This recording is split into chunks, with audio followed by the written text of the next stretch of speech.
Je m'appelle Vittoria Colizza, je suis physicienne de formation et je travaille à l'INSERM, ici à Paris. Et je m'occupe de la modélisation des maladies d'infection et surtout sur la partie des propagations spatiales.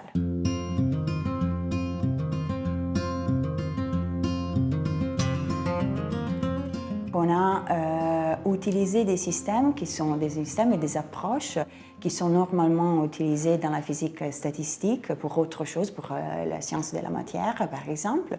Et on l'a utilisé en fait pour des organismes vivants et on regarde la propagation des maladies infectieuses avec des éléments et des approches un peu différents, un peu innovants.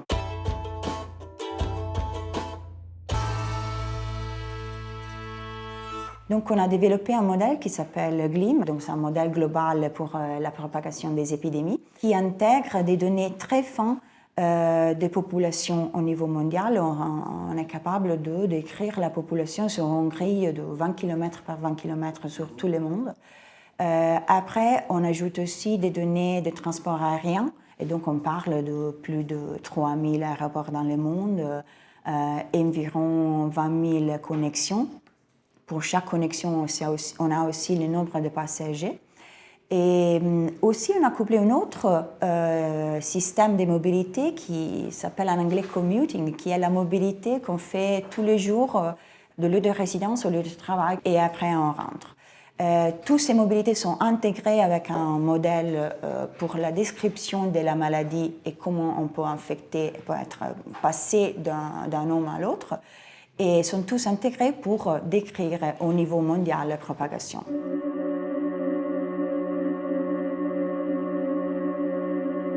S'il y a une épidémie qui se déroule en Mexique, par exemple, le modèle est capable de décrire la propagation locale et après des cas infectés pour prendre l'avion, par exemple, et apporter l'épidémie en France.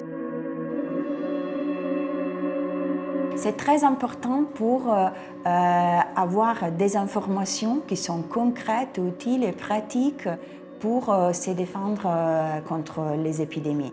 Tout ça sont des mesures d'intervention qu'on peut bien simuler dans les modèles, tester leur efficacité et voir si on peut gagner en termes de temps gagné en attendant des autres mesures, ou aussi en termes de réduction du nombre de cas.